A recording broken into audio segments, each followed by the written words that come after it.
Seja muito bem-vindo, aprovado, aprovada. E a gente vai falar de mais um tipo de risco, certo? Só que agora a gente vai falar ao inverso. Ela é uma taxa livre de risco.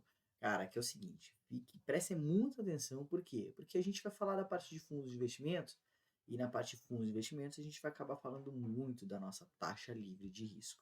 Na parte de gestão de riscos, você não vai ter esse acompanhamento da parte de gestão de risco 100% aqui. Naturalmente, você vai estudar mais CPA 20 e CEA. Porém, já é interessante que você saiba o conceito, tá bom? Ó, vamos lá. A taxa livre de risco, né, é aquela em que o investimento que remunera não possui risco de crédito, ou seja, não possui a possibilidade de calote, tá?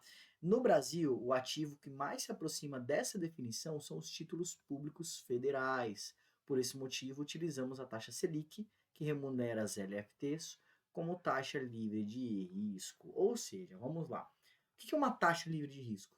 Ela realmente está livre da possibilidade de calote. Por isso que o próprio nome diz, ela é livre de risco. Já estudamos os conceitos de risco aqui. E qual é o título que mais se aproxima a estar fora de risco para um investimento? São os títulos públicos federais. Por quê? Porque dificilmente um país irá quebrar e não irá pagar seus credores. Por que isso acontece? Por que isso aconteceria se você investiu lá no título público federal, o país veio entrar em crise, quebrou? Você vai ficar sem receber? Não. Por quê? Porque o título ele consegue emitir dinheiro, consegue emitir moeda, tá? O país ele consegue fazer essa emissão. Então, naturalmente, existe basicamente aí uma taxa livre desse risco, do risco de calote, o risco de crédito, tá bom?